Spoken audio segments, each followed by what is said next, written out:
Shalom saudara, apa kabar? Saya percaya kita semua ada dalam perlindungan Tuhan. Amin. Dia yang sudah menebus kita, bagaimana mungkin Dia tidak memberkati kita? Bagaimana mungkin Dia tidak melindungi kita? Karena kita semuanya berharga di hadapan Tuhan. Ingat, kita berharga di hadapan Tuhan. Sebelum kita menikmati firman Tuhan, tundukkan kepala kita berdoa. Terima kasih Bapak, kembali kesempatan ini kami boleh bersama-sama menikmati firman yang luar biasa berbicara kepada setiap kami. Sampaikan isi hatimu Bapak, harapan perkataanmu di atas mulut bibir hambamu, sehingga sungguh melalui firman-Mu Tuhan, setiap kami yang mendengar dimanapun kami berada, kami pasti diberkati. Dalam nama Yesus kami siapkan hati kami. Semua yang siap diberkati sama-sama katakan amin. Buka bersama dengan saya firman Tuhan dari Yohanes 14. Yohanes 14 ayat 19 sampai dengan 21 ya. Yohanes 14, 19 sampai dengan 21. Yohanes 14, 19, 21. Sudah sampai di sana semuanya, amin. 19. Tinggal sesaat lagi dan dunia tidak akan melihat aku lagi. Tetapi kamu melihat aku, sebab aku hidup dan kamu pun akan hidup. Pada waktu itulah kamu akan tahu bahwa aku di dalam Bapa-Ku dan kamu di dalam aku, dan aku di dalam kamu. Barang siapa memegang perintahku dan melakukannya, dialah yang mengasihi aku. Dan barang siapa mengasihi aku, dia akan dikasihi oleh Bapa-Ku, dan aku akan mengasihi dia, dan akan menyatakan diriku kepadanya. Perhatikan ada ayat yang luar biasa, ayat 20. Pada waktu itulah, kamu akan tahu bahwa aku di dalam Bapa-Ku, kamu di dalam aku, dan aku di dalam kamu. Saudara, dapat saudara bayangkan tidak sih? Yesus di dalam Bapa, kita di dalam Yesus. Yesus di dalam kita. Yesus di dalam Bapa. Firman-Nya berkata, barang siapa melihat aku, melihat Bapa. Apa yang dilakukan oleh Tuhan Yesus? Yaitu apa yang dia lihat oleh apa yang dilihat dari Bapa. Karena dia menyertai, karena Bapa, karena dia di dalam Bapa, lihat kuasanya, mujizatnya luar biasa, luar biasa. Dan yang luar biasa adalah saudara dan saya. Yesus di dalam Bapa, Yesus di dalam Bapa. Ini Bapa, Yesus di dalam Bapa. Di dalam Yesus ada kita. Di dalam kita ada Yesus. Roh Kudus di situ. Artinya apa? Kita tuh diprotek luar dan dalam. Kita ada di dalam Yesus dan Yesus ada di dalam kita. Itu luar biasa. Saudara, kalau saja kita sadar dan kita mengerti kebenaran ini, kita akan berkata, kalau seperti itu, kenapa jadi aku takut? Kenapa jadi aku gentar? Karena Tuhan menyertai aku. Dia ada begitu dekat dan hanya sejauh doa. Roh Kudus menyertai saudara dan saya. Itu luar biasa. Kita di dalam Yesus, Yesus di dalam kita. Yesus di dalam Bapa. Contohnya seperti ini. Yesus dalam Bapa atau kita dalam Yesus. Begini. Yesus makan, kan kita lihat kan, kita dengarkan, kita baca firman Tuhan Yesus. Waktu dia sebelum naik ke surga. Waktu dia bangkit. Dia makan ikan bakar di sana. Dia makan ikan. Dia makan ikan. Ikan ada di dalam dia. Saat Yesus masuk ke tembok, nembus tembok, masuk ke ruangan. Yang terjadi adalah ikannya tidak ketinggalan. Ikannya ikut masuk. Karena ikan ada di dalam Yesus. Saudara mengerti? Demikian juga Yesus pakai baju. Begitu dia terobos tembok dan bisa terobos tembok dan dia ada di dalam. Bajunya baju dan celananya tidak tertinggal di luar. Ada di sana. Artinya dengan kata lain, ikan jadi begitu berkuasa. Ikan jadi begitu hebat. Baju dan celana bisa begitu hebat. Kenapa? Bisa nembus tembok. Bisa melayang. Bisa menghilang. Bisa ikut naik ke atas surga.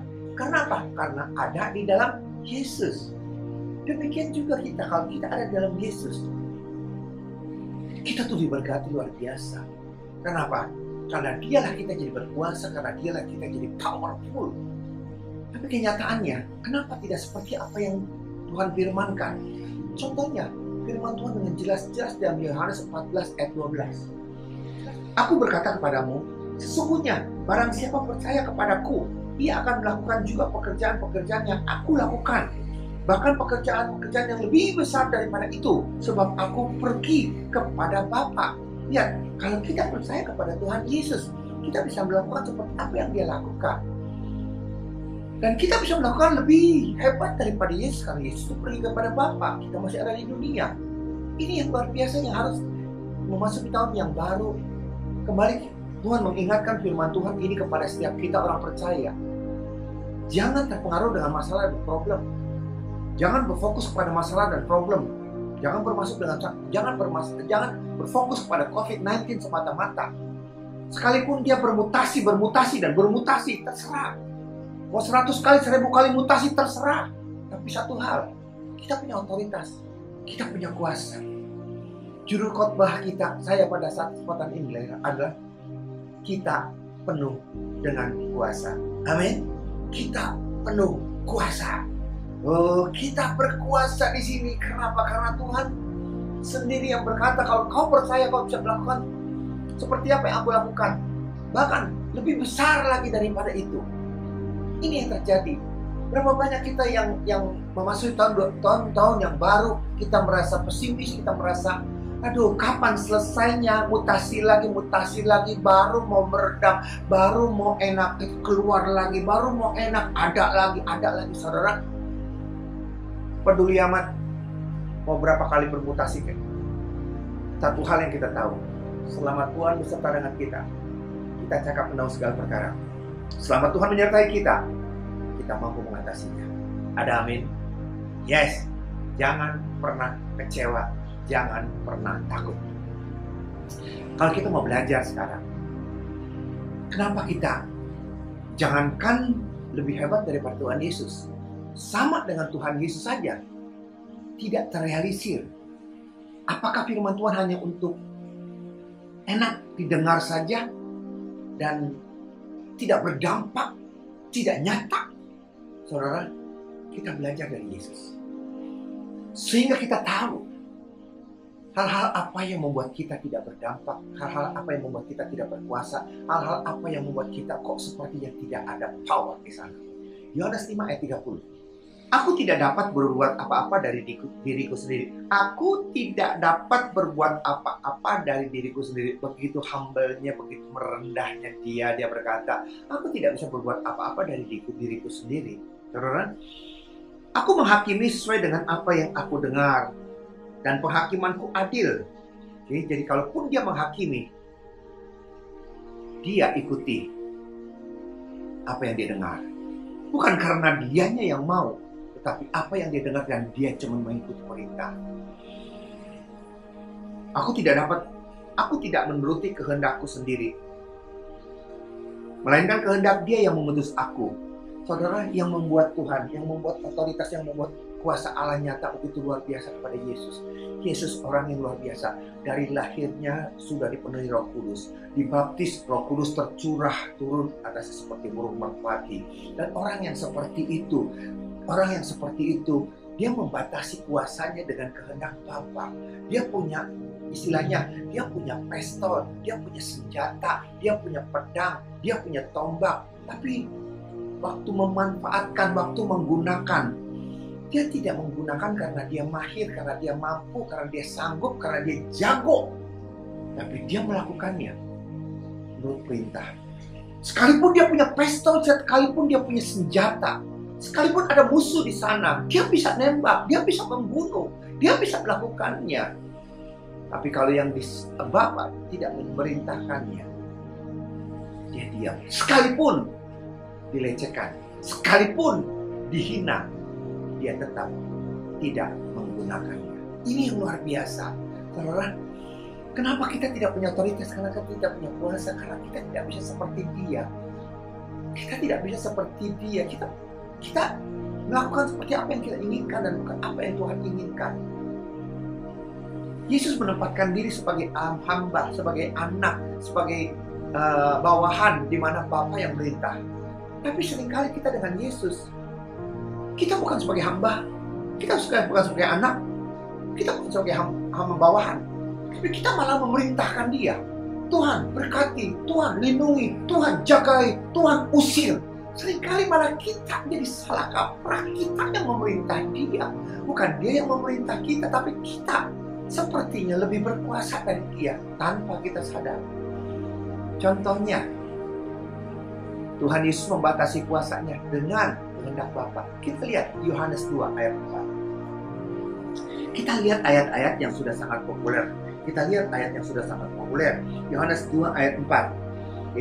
Ketika ada perjamuan kawin di Kana, Ibu Yesus pun diundang. Saat perjamuan berjalan, anggurnya habis. Ibu Yesus ngelihat kepada Yesus. Langsung, apa reaksi Yesus? Ayat 4. Kata Yesus kepadanya, "Mau apakah engkau daripadaku, Ibu? Saatku belum tiba." Sekalipun dia mampu mengubah itu segala sesuatu, tapi dia nunggu perintah dari pusat. Sudahkah mulai dia aktif? Ini merupakan mukjizat yang pertama. Yesus tidak tahu kapan dia aktif untuk melayani. Dia tetap taat saja. Dan perintah daripada Tuhan itu yang dia tunggu. Kapan Ibu Yesus menatap kepada dia? "Mau apa engkau dengan aku, Ibu? Waktuku belum tiba." Apa jawab Ibu Yesus? Dia berbicara kepada si tukang pelayan-pelayan, lakukan apa yang dia perintahkan. Lakukan saja apa yang dia perintahkan, sekalipun tidak tahu bagaimana caranya. Tapi itulah yang dilakukan. Dan akhirnya, dia terjadi air jadi anggur. Yes, itu yang terjadi. Dia tunggu perintah daripada bapaknya kapan mulai action menyatakan puasa dengan mujizat. Dia juga sudah gatal kepingin, tetapi dia tunggu perintah daripada Tuhan. Kita lihat lagi contohnya. Lukas 7 ayat 18 sampai dengan 20. Ketika Yohanes mendapat kabar tentang segala peristiwa itu dari murid-muridnya, kabar apa yang Yohanes Pembaptis dengar? Lihat di ayat yang ke atasnya. Yesus membangkitkan anak muda di Naim, anak si janda di Naim, mati dibangkitkan. Yohanes Pembaptis mendengar apa yang dilakukan, sepak terjang pelayanan Yesus yang luar biasa, spektakuler. Orang mati, orang lumpuh, orang kusta, orang buta, orang tuli, orang kerasukan. Dia dengar semua apa yang Yesus lakukan dan mujizat terjadi. Terus 19, maka ia memanggil 2 orang dari antaranya dan menyuruh mereka bertanya kepada Tuhan, "Engkaukah yang akan datang itu? Atau haruskah kami menantikan orang lain?" Ketika kedua orang itu menyampaikan kepada Yesus, mereka berkata, "Yohanes Pembaptis menyuruh kami bertanya kepadamu, engkaukah yang akan datang itu? Atau haruskah kami menantikan yang lain?" Oke, saudara, kita lihat. Yesus menyembuhkan, memulihkan, melepaskan, membangkitkan orang mati. Yohanes Pembaptis di penjara bisa mendengar apa yang Tuhan Yesus lakukan. Masa Yesus sendiri tidak bisa mendengar bahwa Yohanes Pembaptis sedang di penjara? Pikiran rasional kita berkata, orang lain ditolong, orang lain dibebaskan, orang lain dilepaskan, saudara sendiri. Kenapa tidak ditolong? Kenapa tidak dibela? Kenapa tidak dilepaskan? Kenapa? Saudara yang kasih Tuhan, kita boleh kenal, kita boleh sahabat, kita boleh saudara. Tapi Tuhan lebih mementingkan apakah itu Tuhan perintahkan atau tidak perintahkan. Sekalipun saudara, sekalipun teman baik, tapi kalau Tuhan alam Bapa berkata tidak, dia tidak melakukan. Sekalipun itu Yohanes Pembaptis, saudaranya sendiri. Bahkan untuk diri dia sendiri, di Taman Getsemani, cawan itu dia berkata, "Tuhan, kalau bisa cawan ini berlalu Tuhan. Tapi bukan kehendakku, tapi kehendakmu Tuhan yang jadi. Tapi ada kehendakku Tuhan, kalau bisa berlalu Tuhan." Dia bisa memaksa. Tapi dia belajar untuk taat dan mau mengerti apa yang Tuhan inginkan. Saudara, kalau engkau ingin berkuasa seperti Yesus, tanda-tanda yang luar biasa menyertai. Yang pertama adalah satu, ikuti perintahnya. Ikuti perintahnya dan bukan kita yang memerintah. Ikuti perintahnya. Karena waktu kita mentaati firman Tuhan, karena waktu kita mentaati, disitulah kita akan melihat bagaimana kuasa Tuhan yang luar biasa. Kita kembali ke Yohanes 14 tadi. Yohanes 14 ayat 21. Bagaimana semuanya terjadi? Barang siapa memegang perintahku, berarti kita taat kepada perintahnya dan melakukan perintah-perintahnya. Dialah yang mengasihi aku, dan barang siapa mengasihi aku, ia akan dikasihi oleh Bapakku, dan aku pun akan mengasihi dia dan akan menyatakan diriku kepadanya. Penyataan Tuhan atas setiap kita, kuasa Tuhan dinyatakan. Penyataan Tuhan atas kita, mujizat terjadi. Penyataan Tuhan atas kita, problem masalah selesai. Bagaimana caranya untuk dia bisa datang menyertai kita? Mengikuti segala perintahnya. Itu yang terjadi. Berapa banyak kita di sini kita tidak taat. Pak, kok bisa begitu? Contohnya ada. Matius 7 ayat 21. Bukan setiap orang yang berseru-seru kepadaku Tuhan, Tuhan akan masuk ke dalam kerajaan surga, melainkan dia yang melakukan kehendak Bapakku yang di surga. Itu dia yang melakukan kehendak Bapakku yang di surga. Bukan kehendakku, tetapi kehendak Bapakku yang di surga. Lihat teriakan mereka. 22. Pada hari terakhir, banyak orang berseru kepadaku, Tuhan, Tuhan, bukankah kami berbuat demi namamu, mengusir setan demi namamu, mengadakan mujizat, banyak mujizat demi namamu? Saudara, ini pelayanan yang spektakuler dan ini bukan orang biasa. Mengusir setan, mengadakan mujizatnya, bukan orang sakitnya. Ini bukan orang biasa yang luar biasa. Ini orang yang luar biasa, bukan orang biasa. Tapi apa jawab Tuhan? Pada waktu itulah aku akan berterus terang kepada mereka dan berkata, aku tidak pernah mengenal kamu, nyahlah kau daripadaku, kamu sekalian pembuat kejahatan. Kenapa? Apa jahatnya? Jahatnya ada 21.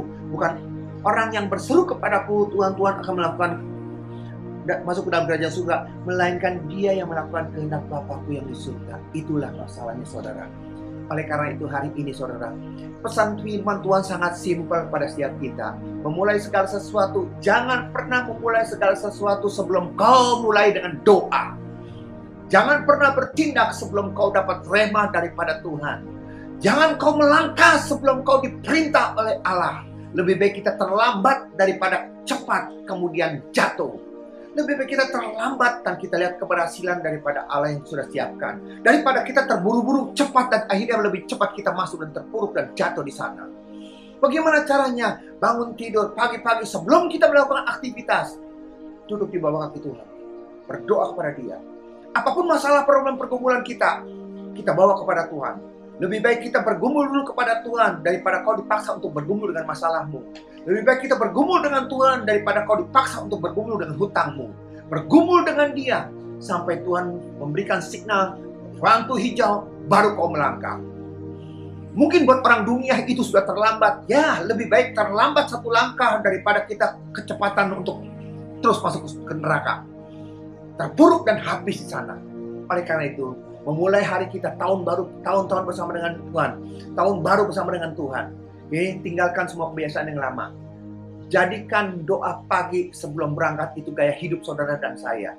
Duduk di bawah kakinya, berdoa, mengikuti semua perintahnya, lakukan semua pekerjaan-pekerjaan rutinitas kita, pekerjaan-pekerjaan yang Tuhan izinkan ada menyertai kita, yang jadi beban buat setiap kita, yang menjadi pekerjaan buat setiap kita. Lakukan dengan takut akan Tuhan. Kita akan melihat bagaimana perbedaannya. Oleh karena itu, jangan pernah berani melangkah sebelum kau datang kepada Tuhan. Karena inilah kuncinya.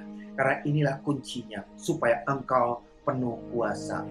Karena keberhasilan, keberhasilan, kesuksesan kita bukan karena kekuatan kemampuan kita, tetapi karena Dia yang membuat kita jadi sukses. Karena Dialah kita jadi sukses. Jangan dibalik. Tuhan mau kita diberkati. Tuhan mau kita sukses. Tuhan mau kita berkuasa. Tapi izinkan Dia memakai kita. Dan izinkan kita dipakai oleh Dia. Dengan duduk diam di bawah kaki Dia. Pagi-pagi sebelum kita melakukan aktivitas. Pagi-pagi sebelum kita mengambil keputusan. Dan kita bisa melihat bagaimana Tuhan menyertai saudara dan saya. Amin. Tundukkan kepala kita berdoa. Terima kasih Bapak. Kami tidak mau kebiasaan kami yang lama Tuhan kami bawa.